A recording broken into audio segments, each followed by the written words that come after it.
সকলকে স্বাগত। আশা করি আপনারা সকলেই ভালো আছেন, আমিও ভালো আছি।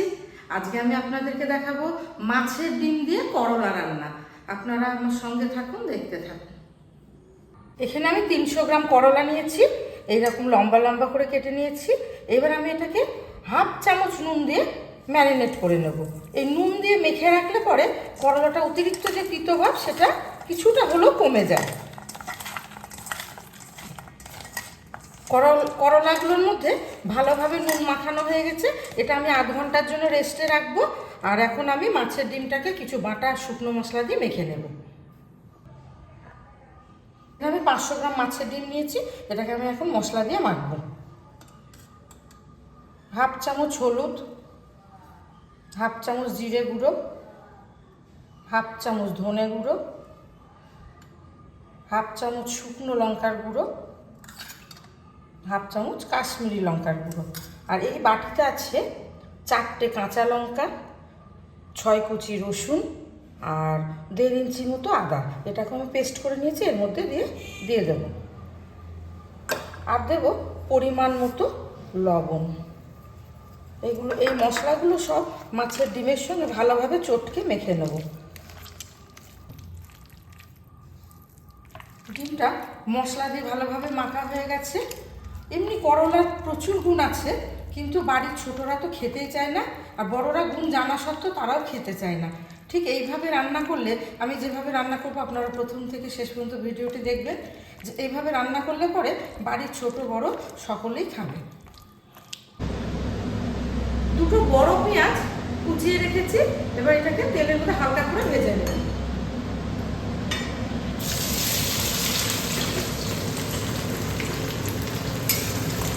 হাফ চামচ লবণ দেব।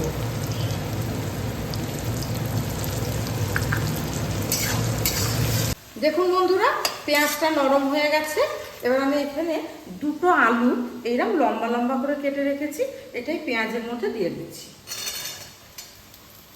আর দিয়ে দেবো এইখানে লম্বা লম্বা করে করলা নুন দিয়ে মেখে রাখলাম, প্রচুর জল বার হয়েছে। আমি সেই জলটাকে তো ফেলেই দিয়েছি, তারপরে আবার প্রচুর জল দিয়ে এটা ধুয়ে ফেলেছি, অনেকটা তিতভাবের থেকে চলে গেছে। এবার এটাও আমি এই আলুর মধ্যে দিয়ে দেব।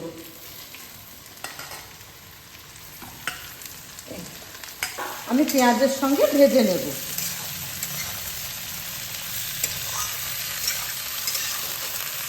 ঢাকনাটা খুলে নিলাম। 5 মিনিট ঢাকনা চাপা দিয়ে করলার আলুটাকে একটু ভেজে নিলাম, তার ফলে করলার আলু দুটোই নরম হয়ে গেছে। এবার আমি এটাকে তুলে নেব।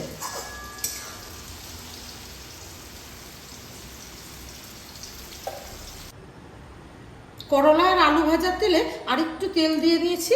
এবার আমি এই ফোড়নগুলো দিয়ে নেব। একটা শুকনো লঙ্কা, হাফ চামচ জিরে আর একটা তেজপাতা। ফোড়নটা থেকে একটা খুব সুন্দর গন্ধ আসছে।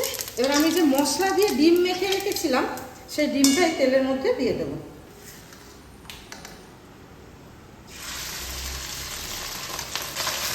ডিমটা যাতে না ছিটকায় সেই জন্য আমি একটা ঢাকনা চাপা দেবো কিছুক্ষণের জন্য। মশলা মাখানো মাছের ডিমটা তেলের মধ্যে দিয়ে ভালো করে ভেজে নিয়েছি। এবার যে আমি আলু, করলা, পেঁয়াজ ভেজে রেখেছি এটা এর মধ্যে দিয়ে দিচ্ছি।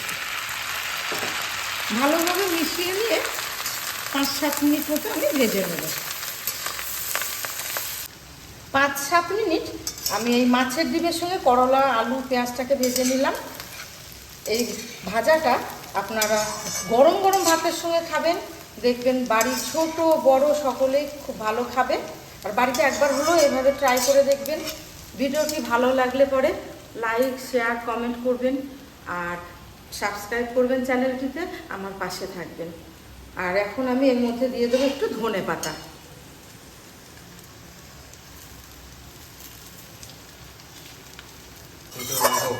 রেসিপিটা একদম রেডি। আপনারা সুস্থ থাকুন, ভালো থাকুন। দেখা হবে আবার নেক্সট ভিডিওতে। টাটা।